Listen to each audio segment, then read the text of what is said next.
I think it's a lively show. It's an entertaining show with some good content.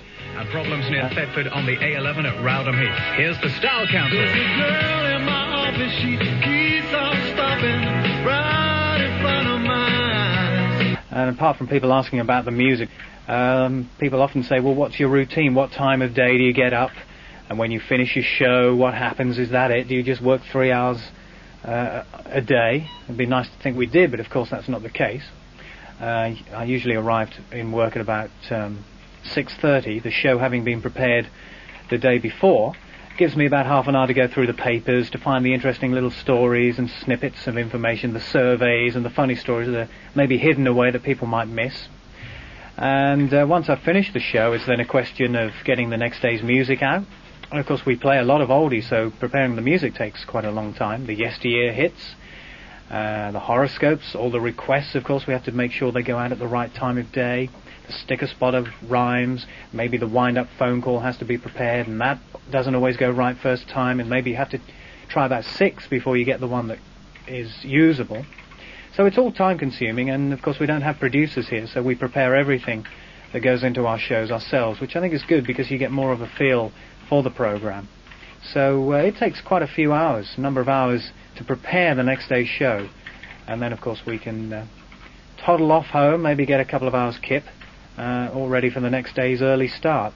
And there again, it's difficult sometimes because maybe you're up early and you feel a little bit tired and things haven't gone too well, but you've still got to go on that radio and sound 100%, sound cheerful and lively and entertaining again. And you know, sometimes that's a bit of a strain, but it's a job I wouldn't swap for anything. I mean, if I put money on it, it's an absolute guaranteed way of making sure it's a green Christmas, so I won't do that. Bit like Bailey's Banker, we know the problem. Weather this morning with Andy Cutcher, brought to you with Lacey and Lincoln Builders Merchants in Norwich and Great Yarmouth. 7:22, good morning. Rob Chandler Breakfast Show on a Friday. Check out the travel situation for you. Those wet and slippery roads, we'll tell you all about them after R. Dean Taylor. Indiana loves me. Okay, yeah, goodbye. There we are, another wind-up phone call in the bag. This is the very telephone, the tape recorder, and all the equipment that we use to make the wind-up phone calls from. And of course, over the years, some 2 and a bit years now, we've had dozens and dozens of funny phone calls, some good laughs and some good memories. And I'd just like to say the victims have been great sports by and large. We've had very few people who've actually denied us the opportunity of using the phone calls on air, which I think says something for the audience. Good sports that they are.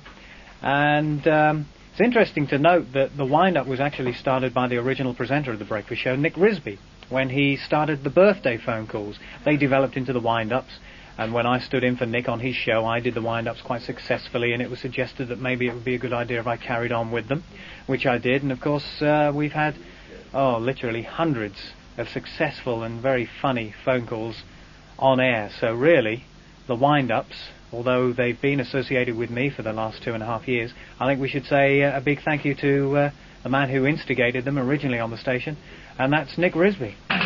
Got to give a load of stuff away. Off we go to one of the nicest parts in Norfolk, play next to the sea, to play Super Squares with a chappie called Chris Lovett. How are you, Chris? Not too bad, Nick. Good, that's a lovely part of the world to live in. Yeah, not bad. How long have you lived down at Clay? I was born and bred here. Well, I actually started at Broadland. I started as head of music, and Mike showed me around the building and took me to the record library, which was actually an empty room with a few shelves in it. I say empty, it had 4 boxes of singles, about 1,000 singles altogether, and 2 compilation albums.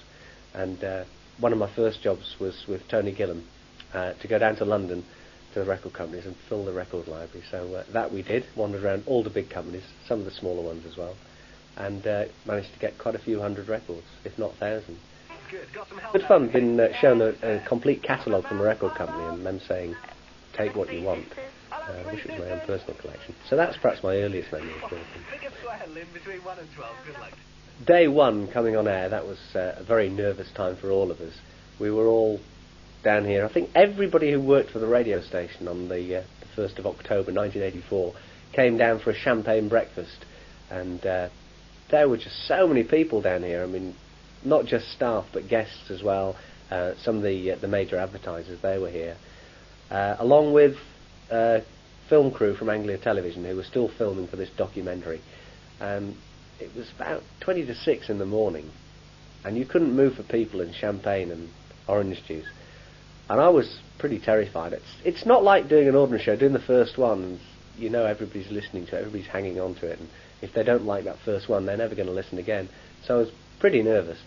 And I think my fondest memory of that morning is Anglia Television. Before I went on the air, they surprised me with an interview. I got no idea they were going to do it. And they all wanted to know what the first record was I was going to play. They were asking me how I felt. And all I could do was lick my lips. I think a lot of people have still got that documentary of me licking my lips. I guess that was nerves. And then actually putting the station on air at sort of 5 to 6 on that morning. Fond memories. Well, that's it. The end of an era, I guess. Yes, October the 1st, 1984 it was, wasn't it, when this little voice came on the air and launched Radio Broadland for the very first time. It's been 4 years that I will never, ever forget as long as I live. I won't. This piece of music will always remind me of it as well. It's one that I found a long time ago for the bouquet of the day. Thank you to those people who wrote into Chrissy Jackson nominating me for the final bouquet on Friday. That was kind. Thank you. I like that. I'm not going to say many thank yous and goodbyes, it takes too long, but a special thank you to all my colleagues at Broadland, particularly the jocks on there. We've had some great times over the last 4 years. I shall remember most of them with a smile. Thank you. Also to the governors that be here at Broadland, thank you for allowing me the pleasure of being on the airwaves. It's been great. To you for all your support over the last 4 years. Had hundreds and thousands of letters and cards over the last 4 years. Loads of good luck cards for the future. Thank you for those. For all that you've done, it's been great. One final thing is I'd like to wish you a very happy Christmas, a prosperous New Year. Be happy and stay well. This is Nick Risby for the final time, saying thank you and goodbye.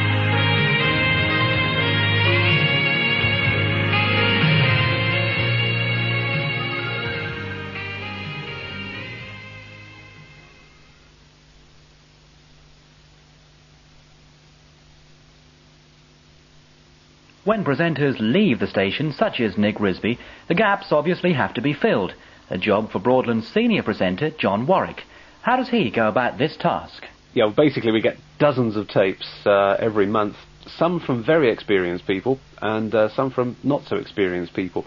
They come from all sorts of places, some from established radio stations up and down the country, and some from hospital radio or university radio.